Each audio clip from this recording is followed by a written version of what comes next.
Gideão para uma grande missão. Olha aí, E a Jesus. Bíblia vai dizer que o povo está clamando. Por quê? Porque os medianitas vinham lá e saqueavam tudo, destruía tudo, e aquilo que sobrava eles pisoteavam, não deixava nada para o povo. Mas o povo se cansou daquela situação e começa a clamar a Deus. A Bíblia diz no livro de Juízes, capítulo 6, verso 6, que o povo estava clamando ao Senhor. Olha aí, Mas por que, pastor, que o povo estava clamando? Porque o povo tinha feito o que era mal aos olhos do Senhor.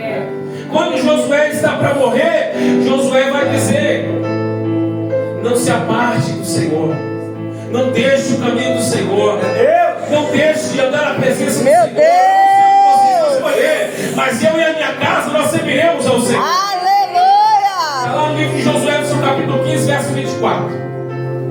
Aleluia, 24, 15, se não me engano. A Bíblia vai dizer que o povo falou: longe de nós vermos longe da presença do Senhor. Só que quando Josué morre, o povo vai fazer o que é mal diante dos olhos do Senhor. Olha aí, É ó. por isso que o povo agora está clamando, dizendo: Senhor, ajuda-nos. Ajuda-nos, ó Deus, nos livra da mão dos medianitas. Meu Deus! Nos livra da mão desses homens perversos, esses homens que destroem tudo, esses homens que acabam com tudo. Então Deus vai levantar um homem chamado Gideão. Esse homem vai ter experiência com o Senhor, ele vai orar ao Senhor, ele vai buscar a presença do Senhor, e o Senhor vai dizer para ele: olha, junto com o exército e vai para a peleja. Ele vai escolher ali, irmão, olha para você entender uma coisa: 32 mil homens. Olha aí. E vai para a peleja? Não, o Senhor diz: tem muita gente contigo. Olha Você aí. precisa aprender a confiar, Gideão. Você precisa andar comigo, Gideão. Você está achando que por está cheio de pessoas à tua volta, você é o problema? Não, Gideão. Fala lá, Gideão. Fala lá para os covardes do metrô voltar para trás. Sabe o que eu entendo com isso? Que eu entendo que só vai ficar comigo e com você aqueles que realmente são dispostos a mudar a presença.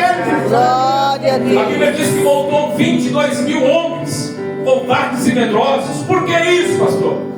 Porque quem não está disposto a pelejar não deve ir com você para a batalha. Aleluia. E aí o Senhor vai dizer para Gideão: Gideão, ainda tem muita gente. Mas como, Senhor? Estava com 32 agora, já estou só com 10. O Senhor diz: ainda tem muita gente. Leva um inteiro, vão beber água. E o que eu te disser para você separar, você vai separar. E quando ele separa ali, irmão, são 300 homens. Imagina, irmão, o que seria de uma guerra com 300 homens? Não ia dar, não. Só que você precisa entender que nas suas pelejas você não está sozinho. Lutando por você. Glória a Deus. Aleluia. E o Senhor vai dar estratégia a Gideão. Gideão vai para a peleja. O Senhor vai falar para ele arrodear o arraial. Quando ele chegar lá, o Senhor vai dizer: agora você grita. Quando gritar, acende as tochas. E aí o povo lá embaixo, irmão, começou a se desesperar. Olhou para um lado, olhou para o outro e disse: Gideão não precisou mover uma parte. Olha aí, é forte. Mas Gideão precisou aprender a confiar no Senhor. Meu Deus. Nós vamos passar até a gente aprender a confiar no Senhor. Pelejas que o Senhor vai nos entregar para que nós possamos confiar no Senhor. Às vezes nós falamos, como foi dito aqui essa noite, confiar no Senhor. Não, eu confio no Senhor. Seja feita a tua vontade. Só quando o Senhor faz a vontade dele, a gente se desespera. Porque a gente gosta das coisas no controle das nossas mãos. E eu quero te dizer, irmão, quem realmente acredita no Deus que serve, não fica em desespero. Paulo está lá, orando, está preso, mas está orando, está acreditando que não é as grades, não é o presídio, não é nada que impede a oração de Deus chegar ao povo. Peça ao Pai, o Pai concede o seu coração, aleluia, o desejo do seu coração. Paulo está orando e acreditando que Deus vai visitar o povo de Éfeso. E as nossas orações, como estão sendo diante da presença do Senhor? Olha aí, Jesus. Qual tem sido a tua oração para encher essa igreja de almas? Qual tem sido a sua disponibilidade para servir o reino? Aleluia! Servir o reino não é só dentro da igreja, porque dentro da igreja não é muito fácil. É muito fácil servir dentro da igreja. Verdade, Deus. Servir a igreja, irmão, estamos falando da igreja de Cristo. E a igreja de Cristo, ela não se limita em paredes. A igreja de Cristo, ela é esse mundo aí, ó. Você precisa ir lá atrás de almas e pregar a palavra. Você precisa também ter a humildade. Se você vai pôr uma alma, ir lá e pedir perdão para aquela alma e trazer ela para o reino, irmão. Nós precisamos aprender a andar com o Senhor verdadeiramente. Verdade. A Bíblia vai dizer que no primeiro livro de Samuel, no seu capítulo 1, verso 11, Ana está orando. Orando por quê, pastor? Orando porque ela precisava de um filho. Olha aí, ó. A oração verdadeira, ela move o coração de Deus. Então, Ana está orando e Deus já tinha planos para o filho de Ana. Deus disse: eu vou levantar um novo profeta. Eita, Eu vou levantar um novo juiz do povo. Glória. Um novo sacerdote do povo. E a Bíblia vai dizer que Ana orava, mas mal sabia Ana que o desejo de Deus era maior do que o Ana pensava. Olha aí, Jesus. É por isso que eu li o verso 14 e o verso 20. Porque Ele é poderoso para fazer infinitamente mais aquilo. Maravilha. Ana está clamando, pedindo: Deus, não se esquece da tua serva. E quando Ana está orando, Deus vai conceber o desejo do coração de Ana. Ana vai conceber um homem, porque ela pediu um homem. Aleluia! Vai conceber filho, e o nome vai ser colocado Samuel. Samuel agora será o novo orientador do povo de Israel. E a Bíblia diz que por causa da morte do rei, do sacerdote Eli, a arca é levada. Então precisava de alguém para interceder pelo povo. E no livro de 1 Samuel 7:9 vai dizer que o povo está sem a arca, que simbolizava a presença de Deus na época. Então eles vão clamar a Samuel, dizendo: Samuel, não cesse de clamar ao Senhor por nós. Olha aí, não cesse de clamar ao Senhor pelas nossas vidas. Meu Deus! Levantou Samuel, porque sabia que Samuel seria um intercessor naquela época. E Samuel agora, ele é um profeta. Samuel, a palavra que Samuel diz, é dita sobre a terra. Aleluia. Olha aí, A Jesus. terra, ele simbolizava a boca de Deus na terra. Aleluia. E nós entendemos, querido, que para tudo Deus tem um propósito. E quando a nossa oração era verdadeira diante do céu, o céu se move. Aleluia, O Jesus. céu nos alcança com seu favor. Aleluia. Então nós entendemos aqui, irmão, que no livro de 2 Crônicas, no seu capítulo 7, no seu verso 1, vai dizer que Salomão estava orando ao Senhor. Olha aí. No capítulo 6, Salomão está intercedendo pela igreja, pelo povo. Está dizendo: Senhor, se o teu povo pecar, se o teu povo errar, Senhor, perdoa eles. Olha aí, Senhor, ó. traz eles para a tua presença, não deixa eles viver longe. Não adianta, irmão, nós fazermos um culto sem nós sermos verdadeiros diante do Senhor. É, papai. Então Salomão está orando, dizendo: Senhor, ouve a minha oração. E no seu capítulo 7, no seu verso 1, vai dizer que Deus ouviu a oração de Salomão. E a glória de Deus encheu a casa. Glória a Ele Deus. não podia sair, e os que estavam fora não podiam entrar, porque a glória do Senhor tinha enchido a casa. Eita, Quero dizer, glória a querido, que a sua oração, ela é ouvida pelo céu. Talvez você esteja desacreditado pelo processo que você tenha passado. Talvez você esteja enfrentando um processo de enfermidade. Talvez você esteja enfrentando um momento difícil na tua vida. Mas uma coisa eu quero te dizer: não perca a fé. Continue acreditando que Deus vai fazer sobre a tua vida coisas sobrenaturais. Você precisa crer, aleluia. A Bíblia vai dizer no livro de Hebreus, capítulo 11, no seu verso 1, que a fé é o firme fundamento das coisas que se esperam e prova das coisas que não se vê. O cristão, ele é assim, ele ora, mas tem que acreditar que já aconteceu. Você está passando por um processo de saúde, você vai orar e dizer: Senhor, tu não posso, como foi dito aqui, meu irmão. Glória a Senhor, Deus. tu não posso do meu milagre, você vai tomar posse do seu milagre em nome de Jesus, irmão. Nós precisamos aprender a orar ao Senhor, precisamos buscar. E quando a oração só, pastor, não está fazendo efeito, jejum, oração e jejum.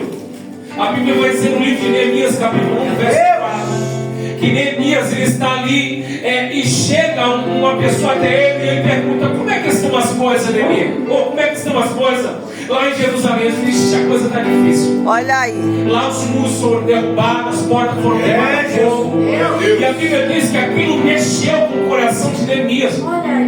E às vezes nós precisamos entender uma coisa: se nós vemos a desgraça de alguém e isso não promover a nossa vida, precisamos nos converter na presença. Meu Deus, é forte. Eu aprendi uma coisa: que quando você não sabe do problema, tá tudo bem, mas quando você sabe do problema, o problema também é seu. Você sabia? Eu não sei o problema do pastor, mas quando ele me contar o problema agora é meu. Eu preciso interceder pela igreja, que Deus confiou a ele, aleluia. E não que critica, tá vendo lá o pastor Fábio, ó, o bispo Fábio, ó, não, querido. É interceder, porque somos um corpo só. Ei, Jesus, olha aí, ó. Achamos que a igreja A, que a igreja Y é a igreja que traz salvação. Não, a verdadeira igreja é a igreja de Cristo, a igreja que realmente clama ao Senhor e o Senhor responde. Verdade, papai. Neemias vai saber daquela notícia. A Bíblia vai dizer que Neemias ele vai fazer 3 coisas. Neemias ele vai orar, ele vai chorar, mas também ele vai jejuar. Olha aí, ó. Ele vai jejuar porque ele não aceita aquela situação. E quando você não aceita aquela situação, Deus vai levantar você para mudar aquela situação. Aleluia. E Deus levantou Neemias para que Neemias fosse lá. Neemias não tinha qualificação como construtor. Neemias ele era copeiro do rei. Mas entenda, querido, quando Deus tem um propósito na tua vida, Ele te capacita para você fazer aquilo que Ele te chamou para fazer. Aleluia, A Bíblia Jesus. diz que Neemias vai servir o rei. Quando chega lá, o rei diz: não, Neemias, está alguma coisa errada. Você sempre chega aqui feliz, sorridente. O que está acontecendo, Neemias? Vejo que o seu semblante está triste. E ele vai contar a necessidade dele para quem pode resolver. Glória a Deus. Trazendo para o mundo espiritual, o único rei que você deve contar é o Senhor Jesus Cristo. Aleluia. O vizinho da direita sabe, o vizinho da esquerda sabe, o da frente sabe, o da retaguarda sabe, mas o rei dos reis não sabe. Verdade. E aí queremos que a nossa situação seja mudada, não pode. Neemias então ele vai dizer: olha, Senhor, como posso eu estar feliz se a cidade aonde os meus pais eles está destruído, está acabado, como posso eu me alegrar com isso? Então Deus vai tocar o coração do rei e vai dizer: Neemias, você vai pegar umas férias, Neemias, e você vai cumprir o propósito que Deus te chamou para fazer. Glória a Deus. Isso aí, Neemias, não é só um algo que você descobriu, é um algo que mexeu com você, Neemias. Vai lá e tudo que você precisar, Neemias, fala que eu estou ordenando. E Neemias vai, só que quando Neemias chega no local, Neemias não chega dizendo: olha, que tristeza, que destruição. Não, Neemias vai chegar de madrugada, ele vai olhar, vai visitar o campo, vai ver: meu Deus. Olha aí, Jesus. Então Deus vai te dar estratégia para Neemias. Neemias vai lá e vai reconstruir os muros. Olha aí, ó. Neemias vai chamar pessoas que verdadeiramente sejam compromissadas com aquela obra. E quando Neemias ele vai fazer a obra do Senhor, ele vai fazer em silêncio. Só que mesmo em silêncio chama a atenção. Porque enquanto você não está fazendo nada, ninguém está nem para você, mas começa a fazer isso aqui. Começa a fazer que as pessoas que se julgam ser o seu amigo vai dizer: não, sai dessa daí, vem aqui comigo. A intenção às vezes vai ser até boa. Vamos orar comigo, vamos para o monte, vamos orar naquela igreja. Querido, você precisa entender que você foi chamado para uma grande obra. Você não pode parar. Então a Bíblia vai dizer que Neemias disse: não, com uma mão eu construo, com a outra eu estou aqui preparado. Se o inimigo vier, pode vir que ele vai encontrar aqui. Glória. Existe uma igreja preparada, uma igreja que está com o joelho dobrado, mas está com a visão aberta, enxergando tudo e dizendo: se o Senhor me chamar, eu já me posiciono, eu vou na peleja. Aleluia. Neemias, naquele momento, Neemias estava ali.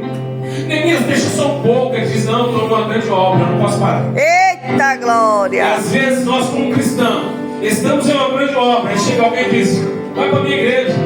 Na minha igreja eu tinha um já isso, na minha igreja eu tinha um já aquilo. Aí você fala: hoje, agora? Eita. Sentir o coração. E a Bíblia diz que o coração do homem é enganoso. Mas sentir o coração que eu devo ir para ali porque Deus me chamou aqui, meu tempo acabou. Antigamente existia uma concordância. Quando Deus falava, também falava no coração da liderança, porque a liderança é aleatória. A liderança está aqui direcionada por Cristo. Então quando vai ir, Deus vai direcionar e vai dizer: não, pode deixar ir. Tem momento que a gente precisa entender isso. Teve uma jovem que uma vez saiu do nosso ministério e ela saiu sem ordenança e foi lá e depois voltou novamente e ela disse: pastor, aqui eu não saio mais. E eu falei: amém, querido, e nós estávamos cuidando dela. Quando de repente ela se relacionou com um rapaz, se casou com esse rapaz, e agora ela disse: pastor, eu vou ir e tal, e eu: não, irmão, não vai e tal. E aí Deus falou: deixa aí. E eu falei: mas Senhor, uma alma. O Senhor disse: deixa aí. Quando ela foi lá, irmão, que ela viu que não era aquilo, ela veio bater na porta de novo. Aí sabe por quê? Porque Deus já tinha falado no meu coração que ali iria voltar. Então existe uma concordância. Nós não estamos aqui por acaso, não existe uma liderança por acaso. Deus, Ele tem um propósito na minha vida e na tua vida.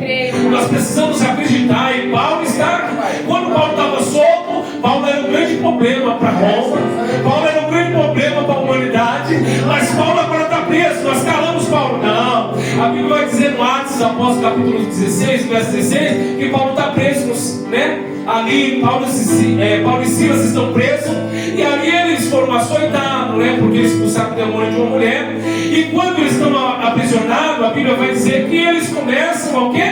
A orar. Olha aí, A presença do Jesus. Senhor.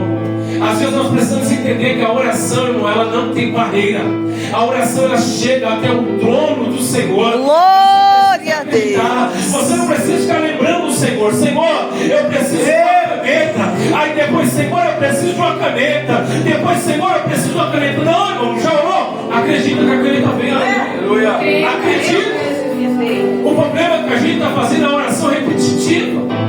E a gente quer que Deus age. Não, Ele quer que você acredite. Olha aí, ó. Confie. Ele quer que você obedeça. Ele quer que você entenda o propósito da sua vida.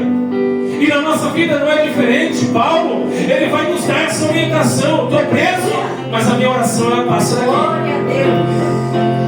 Eu não saio, mas a minha oração sai. Aleluia, Jesus. Paulo e Silas presos, eles começam a orar e cantar hinos ao Senhor. E os outros presos escutavam. De repente houve um grande terremoto ali, e o cárcere foi aberto. Aleluia. E agora o homem olha e diz: como pode assim? Vou me matar. Ele diz: opa, não faça nada para você não. Olha aí, ó. E, porque quem serve o Senhor não teme a ninguém, irmão. Então ele vai dizer: o que podemos fazer nós para ser salvos? Ele falou: crer no Senhor Jesus